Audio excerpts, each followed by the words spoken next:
화수분. 퍼도 계속 나오는 거예요. 꺼내도 계속 나오는 거예요. 이걸 만들 수 있는 시스템을 만들어 보자는 얘기예요. 만들어 보자. 가능할까요? 가능합니다. 가능합니다. 자, 그런 의미에서 이걸 이해를 하셔야 돼요.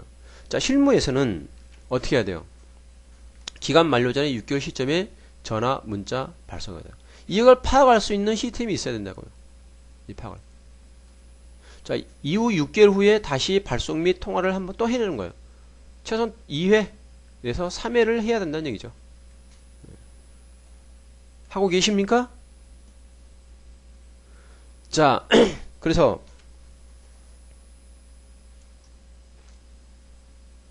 이렇게 쓰는 거죠. 기간 연장. 2013년 3월 16일까지 연장하기로 함. 임대인 변학도, 임차인 성춘향. 아이 뭐 변학도 집이 들어갔네. 자, 이런 식으로 넣어주면 되겠죠? 자, 증액을 한번 보겠습니다. 장래에 대하여 증액 청구는 5% 이내. 그래서 실무상 증액북만 따로 작성하는 거예요. 증액 없이 기간 연장은 새로 쓰지 말고 여백나는 기간 연장 부분만 명기하시면 되겠습니다. 전환율 5% 이내예요. 산정 금액은 연 1할. 기준금리 4배 중 낮은 것. 2개 중에 낮은 것이에요. 보통 뭐 1할 10% 이내. 전환율. 기준금리 4배 중 낮은 걸 써야 되겠죠? 8%예요. 기준금리 워낙 낮으니까. 자, 그래서 다음을 좀 봐야 되겠네요. 자, 증액서 계약서를 쓰면 확정일자를 다시 받아야 되겠죠? 증액서를 쓰면 확정일자를 다시 받을 거예요. 정말 중요해요. 정말 중요해요. 이거 확정일자 다시 안 받는 게 가끔 있어요. 자, 실무상 주의점. 자, 주인 입장에서는 종전에 9,500만원 플러스 돈을 신규 1억 1천. 자, 예를 들어서 9,500에 처음에 계약에 들어왔어요. 여기다가 얼마 들어갔어요? 1,500만원이 증액이 됐죠? 그런데 계약서를 9,500짜리 신규 1억 1천짜리 또 쓰면 어떻게 되겠어요? 그래서 요때는 2억 5천을 돌려줘야 되나요? 이런 생각을 또 하는 사람도 있어요. 진짜. 그래서 신규 1억 1천 때서는 정전 계약서를 회수토록 이렇게 하면 돼야 안 돼요? 안 되는 거죠. 왜? 정전 계약서는 뭐가 들어있어? 확정자 들어있잖아요. 그래서 이건 계속 갖고 있어. 옛날 계약서는 9,500짜리 계약서는 계속 갖고 있어야 돼요. 자, 그리고 세입자는 송금 시에 보증금 증액부를 명시해서 송금을 해야 돼요. 명시해서 송금해야 돼. 반드시. 반드시. 왜? 보증금과 금전채권은 순위가 다릅니다. 그래서 증액 보증금에서 송금을 하는 거죠. 선순위 저작권자와 제3자에게 이 부분은 대항할 수 없기 때문에 자, 한번 보겠습니다. 좀 이 부분 좀 문제 있긴 해요. 근데 사실 어떻게 생각하면 이것도 법으로 좀 해주면 안 될까 싶어요. 이런 거를 좀 해줘야 될 것 같은데. 자, 원래 계약 기간. 자, 원래는 2008년 10월 20일까지였어요. 근데 증액부는 9,500까지 썼어. 근데 1,500만 증액했어. 2억 1천이 됐어. 그 다음에 2010년 10월 20일까지 갔어. 최초 근저당이 2004년 5월 23일이야. 세입자는 2008년 10월 21일 날 입주하고 확정일자 받았어. 근데 또 추가 근저당이 2009년 들어왔어. 계약 갱신을 2010년 10월 20일 됐어. 또 한 번 2010년 10월 20일까지 가는 거야. 그러면 요 갱신 기간 요 부분에 대해서는 어떻게 해야 돼요? 예. 요거 1,500만 원은 추가 근저당권자가 후순이에요, 후순. 후순이다. 이런 얘기. 그래서 자, 이거 좀 확대 한번 해볼까요? 자, 특약사항에 기존 임대차 2008년 10월 21일까지 보증금 1,900만 원의 일검 일조를 증액하여 재계약하는 것으로 총 보증금은 1억 1천만 원이 됨. 이외 사항은 기존 임대차 계약에 따르기도 함. 여기서 다시 도장을 찍으면 되겠죠? 특약사항에 증액을 넣어주고 요 맨 위에 이 부분은 뭐예요? 뭐만 쓰면 돼요? 요거 1,500만 증액분만 쓰는 거예요. 증액분만. 증액분만 써주셔라. 증액분만 써주시고 요것도 어떻게 해야 돼요? 확정 일자 받으셔야겠죠? 확정 일자 필히 받으셔야겠습니다. 자, 우선 변제권을 한번 보겠습니다. 우선 변제권. 자, 이제 대항력을 봤으니까 우선 변제권 봐야 되겠죠? 자, 요건 요건 무엇이 있느냐 보겠습니다. 먼저 주택 입주를 하셔야 되고 전입신고, 확정일자, 배당 요구를 해야 됩니다. 자, 우선 변제권은 뭐예요? 돈을 받는 거예요.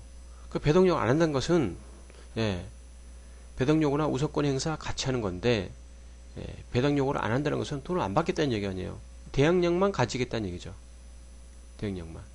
그러나 실제적으로 실무에서는 배당 요구를 반드시 하셔야 된다. 이런 얘기입니다. 자, 요런 내용들을 언제까지 유지를 해야 되느냐? 경락 기일까지 유지를 해야 됩니다. 그래서 이 부분을 좀 상세하게 볼 필요가 있어요. 배당 받기 전에 대항력 요건을 상실하면 어떻게 되느냐? 자, 요건 주로 주소 이전을 요건을 말해요. 경락 기일 이후에 주민등록 이전을 했어.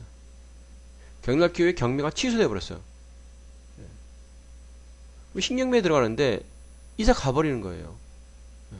그러니까 경락에 대금 미납하면 신경매에 들어가잖아요. 그래서 임차인은 경락 대금 납부될 때까지는 이사 가지 말아야 돼. 계속 유지를 하는 것이 바람직하다.